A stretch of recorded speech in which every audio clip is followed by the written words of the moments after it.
Hello, Thomas Escrow here from Sacred Heart Parish. Just putting together a short training video for the host teams. So if you're watching this, chances are you've agreed to be a host at masses when public masses begin back May 16th and 17th, and you're wondering, okay, what do I do?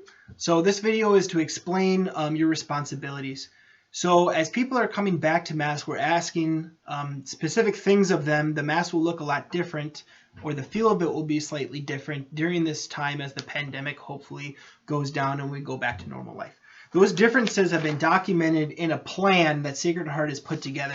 If you haven't read the plan yet, I encourage you to read it, please. It's on sacredheartaberdeen.net. And it's also being emailed out or mailed out as well as emailed out, really, to all the parishioners. So if you haven't gotten your hands on it, get your hands on the plan and take a look at what we're asking. Here's what the hosts are going to do, okay? Starting at the beginning of Mass, please be about 20 minutes early to 25 minutes early and wear a face mask. We're highly, highly recommending that folks wear a face mask to Mass. As hosts, as leaders, you're going to set the example, and please wear a face mask. And even though you're wearing a face mask, I know we walk around the grocery store and everybody's face masked, and it kind of looks like everybody's ready to rob a bank, right? Because you look kind of scary. So even though you're wearing a face mask, just try to smile or be friendly with people as they're coming into church, because it's kind of intimidating. We should all kind of be used to it by now, but many of us aren't. So wear a face mask. Everyone's going to be coming in the south doors. That's the back of the church. And the reason for that is we're going to be seating them. So two hosts are towards the back, kind of by the baptismal area, and they'll be directing people towards the other host. Now the other hosts, one on each of the ends of the aisles in the church, and then two in the center aisle. And what we want to do as people are entering is the main hosts in the back are directing them towards this way and then that way, and then this way and then that way, towards the other hosts. So we're alternating every other family that comes in because we're trying to keep a 6-foot distance. We've gone through a lot of work to tape off every other pew, but we also want to keep a 6-foot distance as we're seating people in the church and as we're leaving, okay? So as you get a family coming directed towards you, if you're one of the 4 hosts in the closer to the back, try to be seating people starting in the front and moving your way back, right? And be seating people in the pews that are open. So we want to keep a 6-foot distance, not just vertically in the pews, but also horizontally in a single pew. So it's going to be easy until the whole church fills up to the back. But then once more people are coming in, the host job gets a little harder because you have to look at each pew as it's filled. And if there's 2 people in it, you could seat another family on this side and still keep a 6-foot distance. Now each pew is 16 feet long. It's 2 8-foot chunks with the center divider in it, okay? So that gives you some frame of reference for as you're looking, and there's going to be some communication going back and forth between the hosts in the back of the church and the seating hosts as to, here's a family of 4, okay, right here. Here's a family of 6 or 7, I'm not good at counting, okay, a family of 2, and seating them to maintain that 6-foot horizontal difference. Once the church has filled up and you can't seat any more people there, there will be overflow in the social hall. So it's a matter of welcoming people in and directing them to stay in the church but walk down the aisle and over to the social hall. So then 2 of the hosts that are in the church then will go over to the social hall and again seat people in there where there's rows of chairs set up 6 feet apart, and then they need to keep 4 chairs in between families in the social hall to maintain that 6-foot difference.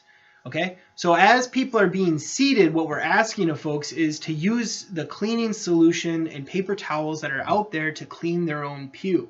All right, so similar to how you would go into the grocery store and clean your own cart. There may be people that for whatever reason are not able to clean or need help cleaning. So just be cognizant of that and be watching and offer to help wipe down the pew if they'd like help wiping down their area, okay? So that's at the beginning of Mass. So be doing that, for the 25 minutes before Mass, another 5 minutes even after Mass, kind of be watching in the back of the church.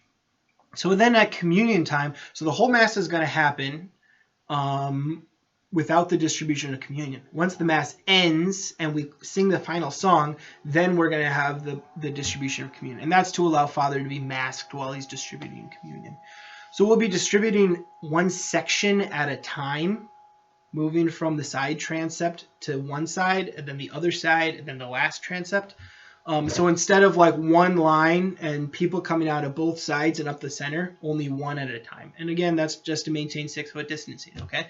So it's to help people, to guide people as best you can as they go up for communion. And then to help to direct people as they leave. You know, people can either receive communion, and then because Mass is over, they could go straight out the doors, or they could receive communion and then go back to their pew and pray for a while, and then to leave. And most people understand to keep their distance, but just sort of to be around and be a presence in helping people as they move. Now, don't be scared as a host. People are wondering. They don't know what's going on. They don't know what they should do. So don't be scared to really use hand signals, especially difficult because you're going to be masked, right? And they're going to be masked. So to use hand signals like stop or to come here, you know, or to go that way, to point, you know. And it's always friendly with a smile on your face or whatever, but to not be scared to be the one in charge because people are looking to be directed and you're the one directing them, okay? After Mass, we're going to need the host also to collect the collection baskets. They'll be placed at each of the entrances and one in the social hall. So there's 4 collection baskets. Instead of passing them during Mass, they're just going to be set in the naves and the entrances. So if you could collect the money as well and bring it to the sacristy, that would be great. Okay, I think that's all the responsibilities. If you have any questions, feel free to contact me, 605-225-7065, or email the parish or email myself, thomas@sacredheartaberdeen.net. Again, thank you so much for your willingness to host. Without these teams, it really makes it difficult to be able to have public Mass again, something that many of us would really like to see happen once again. So I know this is a sacrifice on your part, and to sacrifice for the good of the community is a very admirable thing to do. So thank you again, and we'll talk soon.